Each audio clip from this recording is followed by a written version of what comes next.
ভোরের আলো ফোটার সঙ্গে সঙ্গেই বাস কক্সবাজারে এসে পৌঁছালো। সমুদ্রের গন্ধ যেন বাতাসে ভেসে আসছিল, লোনা উষ্ণ অচেনা নিজের আপন করা গন্ধ। রিমি জানালার বাইরে তাকিয়ে অস্থির হয়ে গেল। জীবনে প্রথম এত কাছ থেকে সমুদ্র দেখছে। ঢেউ গড়িয়ে যাচ্ছে, আবার ফিরে আসছে, একদম নিজের মনের মতো। বাস থেকে নামতেই আরিফ বলল, ব্যাগগুলো আমি নেব, তোমরা সামলে হাঁটো।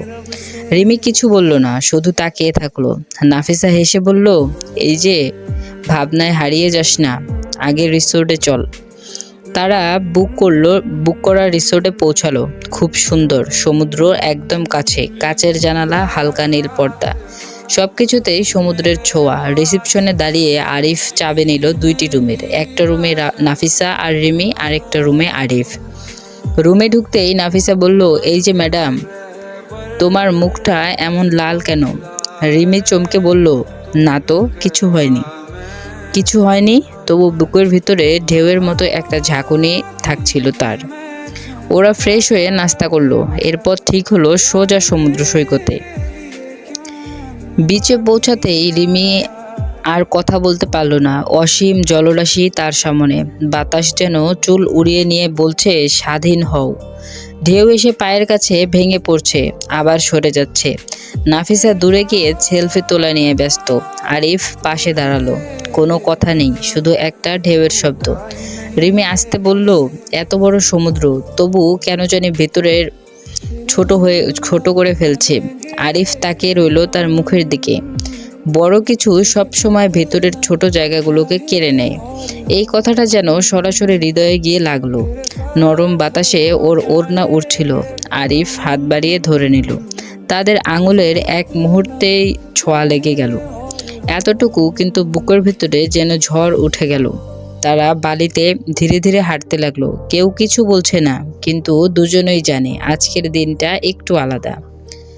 বিকেলে তারা লুবনা পয়েন্টে ঘুরতে গেল, শপিং করলো, ঝিনুকের ব্রেসলেট কিনলো। আরিফ চুপচাপ একটা ব্রেসলেট এনে রিমির হাতে দিয়ে বলল, পছন্দ হবে ভেবে নিয়েছি, না নিলেও কিছু বলবো না।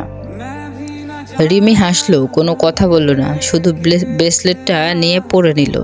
আরিফ মনে মনে বলল, না বললেও তো আমি অনেক কিছু বুঝে ফেললাম।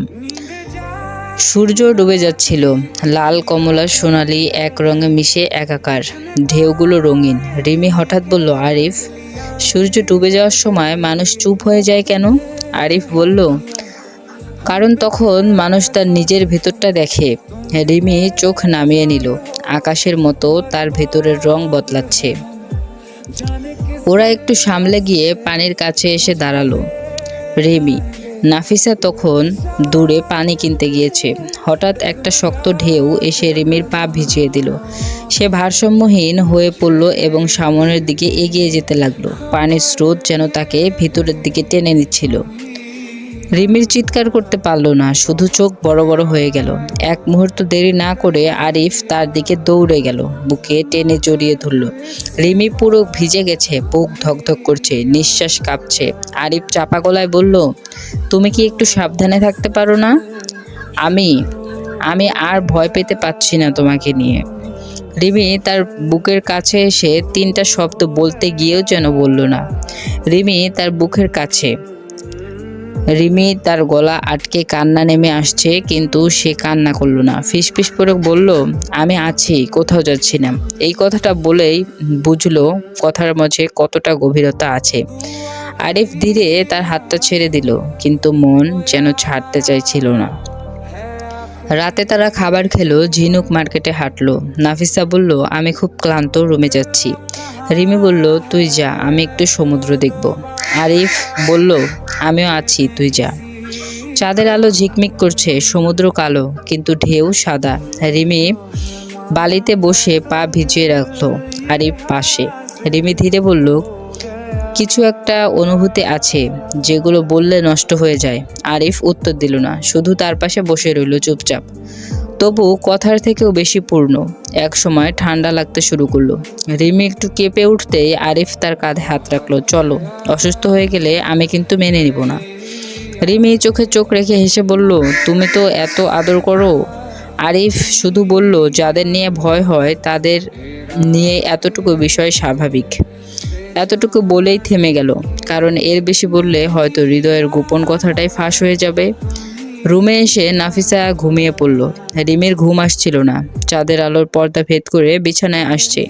ব্রেসলেটটা হাতে চকচক করছে। সে সেটার দিকে হাত বোলাতে বোলাতে ফিসফিস করছে। যে কথাটা বলতে নেই সে কথাই আজকাল বেশি মনে পড়ে। এদিকে আরিফও নিজের রুমে ঘুমাতে পারছিল না। জানালার বাইরে ঢেউয়ের আওয়াজ, তার ভেতরে রিমির নাম। সে ফোন তুলে লিখলো একটা মেসেজ, ঘুমিয়েছো? কিন্তু সেন্ড করলো না, মুছে ফেললো। কারণ সে জানে কিছু কথা না বলাই সুন্দর। ওপাশে পাশের ঘরে রিমিরও সেম অবস্থা। ফোনটা হাতে নিয়ে ভাবছে একটা টেক্সট কি করব। তো ভিউয়ার্স, গল্পের বাকি পার্ট আসছে খুব শীঘ্রই। বাকি পার্ট পেতে চ্যানেলটিকে অবশ্যই সাবস্ক্রাইব করে রাখবেন।